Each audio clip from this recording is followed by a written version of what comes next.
गुरु प्रकाश जी वो कह रहे हैं कि बीजेपी भी तो अपना स्टैंड बदल रही है, ये अकेले वो नहीं बदलेंगे। आपके नेताओं ने न जाने क्या क्या कहा है नीतीश कुमार को पिछले कुछ समय में। अब वो बयानबाजी भी बंद करनी पड़ेगी और फिर उनका स्वागत करना पड़ेगा, आओ भगत करनी पड़ेगी।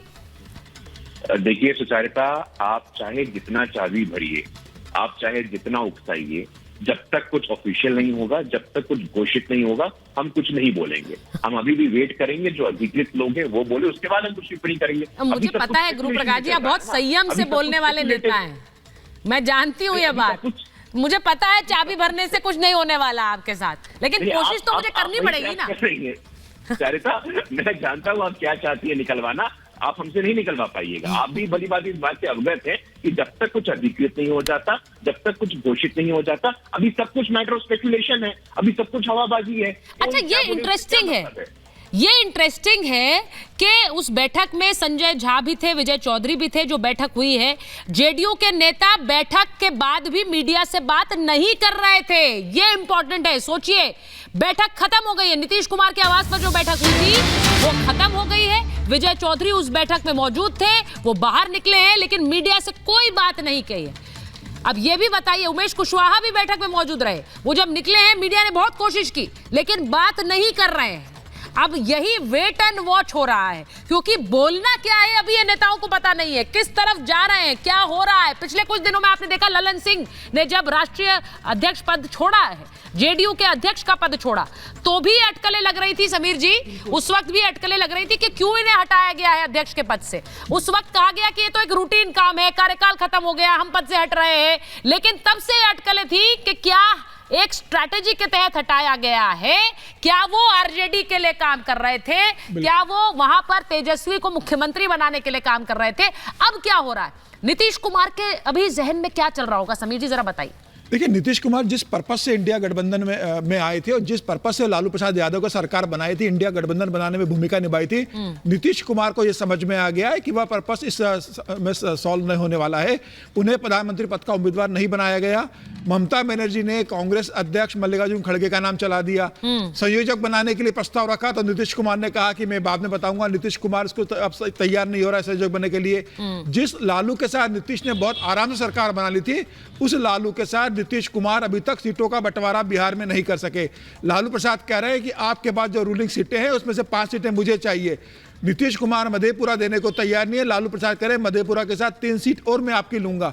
इनके आपस में सीटों का डिस्ट्रीब्यूशन नहीं हो पा रहा है और नीतीश इस बात को जानते हैं कि अगर लालू के दबाव में आकर मैंने अपने 4 सिटिंग एमपीज के टिकट दिए तो चारों विद्रोह कर बीजेपी में चले जाएंगे और मुझे अपने सीटें जीतना मुश्किल है। नीतीश कुमार जानते हैं कि मैं जिस तरह की राजनीति करता रहा हूं, उम्र के इस दौर में और राजनीति के अंतिम पारी में मेरे ऊपर यह दाग नहीं लगना चाहिए कि जो व्यक्ति ईडी की चार्जशीट में है, जो ईडी के सामने जा रहा है, जो सीबीआई के सामने पेश होने जा रहा है, जो परिवारवाद की राजनीति करते हैं, जो भ्रष्टाचार की राजनीति करते हैं, सुना उस परिवार तस्वीरें आ रही हैं वहां से। समीर जी आपको रोक रही हूं, तस्वीरें आ रही हैं वहां पर। बैठक खत्म हुई है, उसके बाद विजय चौधरी से बात। हाँ सुनिए। इस अवसर पर हम अभी बिहार शरीफ जा रहे हैं, वहाँ के प्रभारी मंत्री हैं, वहाँ कल झंडा फहराए गए हम लोग और फिर बाकी जो महादलित टोला में भी जाएंगे। अभी तो यही कार्यक्रम है, कोई दूसरा कार्यक्रम अभी जो बिहार में सरकार में अभी ठीक है, तब तो जा रहे झंडा फहराने।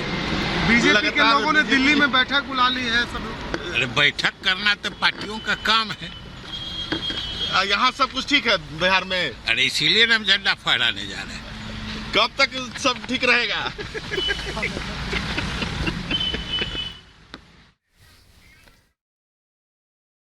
बिहार शरीफ जा रहे हैं, कल झंडा है ना। सब कुछ वो भी आप स्क्रीन पर चलाते रहे, जो ग्राफिक हमने लिया है ओपनिंग में, जो डेवलपमेंट्स से जुड़ा हुआ है उसको जरा चलाइए, क्योंकि विजय चौधरी इस वक्त बैठक के बाद निकले हैं, उनसे बात की है मीडिया ने। उन्होंने कहा कि ऐसा कुछ नहीं हो रहा है बिहार में। अब देखिए, इंपॉर्टेंट है, कल 26 जनवरी को जब अलग अलग राज्यों में 26 जनवरी की परेड होती है, मुख्यमंत्री होते हैं, डिप्टी सीएम भी होंगे, वो कहाँ होंगे, क्या साथ में होंगे, अलग अलग होंगे, क्या होगा जरा सोच लीजिए, क्योंकि डेवलपमेंट इतने ज्यादा हो रहे हैं। क्या होगा जब कल 26 जनवरी की परेड होगी? वरुण जी आपके पास आ रही हूं। कांग्रेस में भी टूट की बात हो रही है, वहां जेडीयू में तो टूट की बात हो ही रही है, लेकिन अभी सब नेता बचकर बोल रहे हैं, क्योंकि आधिकारिक किसी को बयान नहीं बताया गया है बोलना क्या है। जब बयान बताया जाएगा तब तब भी पता लगने लगेगा कि क्या हो रहा है।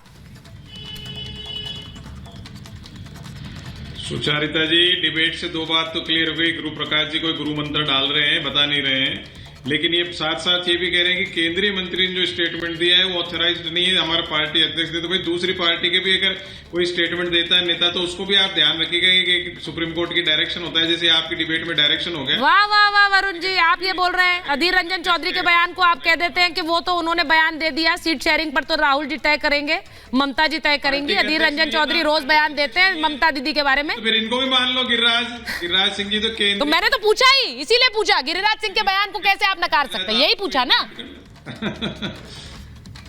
यही होता है, ऐसे समय में कौन नेता क्या बयान दे रहा है उससे कयास हम लगाने लगते हैं, फिर खबर बदल जाती है, फिर क्या हो रहा होता है अंदर खाने तो नीतीश कुमार ही जानते हैं।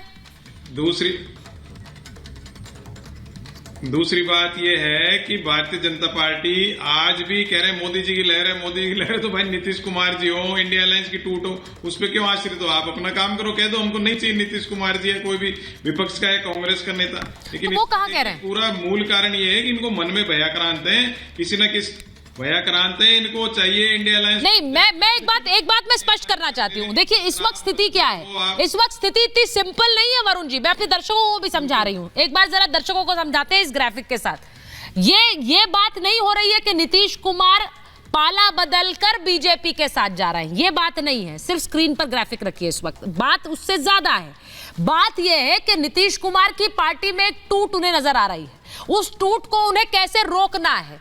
बहुत से विधायक पार्टी छोड़कर अगर बीजेपी के साथ जा रहे हैं या वो आरजेडी के साथ जा रहे हैं, खबर दूसरी भी है, कई ऐसे विधायक हैं जो आरजेडी की तरफ जाना चाह रहे हैं, उन्हें अपनी पार्टी की टूट रोकनी है, तो वो या तो आरजेडी के साथ चले जाएं अपनी पार्टी सैक्रिफाइस करके, या फिर वो बीजेपी के साथ चले जाएं, कुर्सी पर बने रहें क्योंकि बीजेपी उन्हें सपोर्ट कर दे।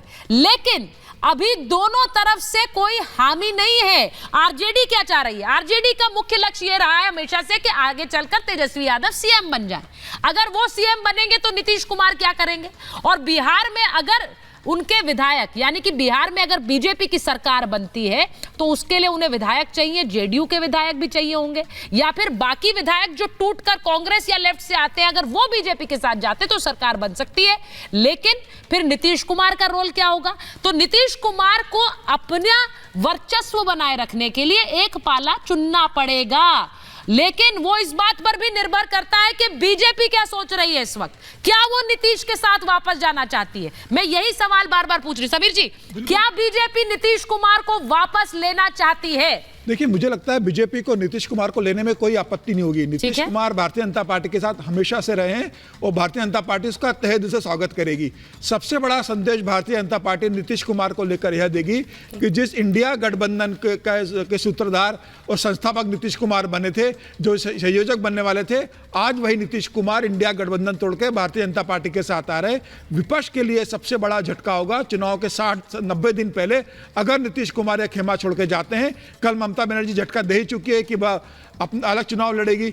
मुझे ऐसा लगता है अगर नीतीश कुमार चले जाते हैं तो पूरे हिंदुस्तान के अंदर सभी दलों को, जो विपक्ष के दल हैं, उनको मैसेज देगी भारतीय जनता पार्टी कि जिसके दम पर इंडिया गठबंधन खड़ा था वह आज हमारे साथ आ चुका है। और मुझे लग रहा है इससे पूरा मनोबल टूटेगा और विपक्ष का गठबंधन पूरा धराशायी हो जाएगा। भारतीय जनता पार्टी को सबसे बड़ा बेनिफिट यही होने जा रहा है और भारतीय जनता पार्टी जानती है कि नीतीश के पास भारतीय जनता पार्टी के साथ आने, एनडीए गठबंधन में आने। अब ये बड़ी बात कह रहे हैं समीर जी, बड़ी बात कह रहे हैं कि 24 के चुनावों से पहले बिहार में अगर खेला होता है तो ये बीजेपी के लिए एक एडवांटेज पोजीशन होगी। 3 राज्यों में बीजेपी की सरकार हाल में बनी है और उसके बाद अगर बिहार में भी बीजेपी किसी तरह से काबिज हो सके तो उनके लिए एक एडवांटेज 2024 के चुनाव से पहले।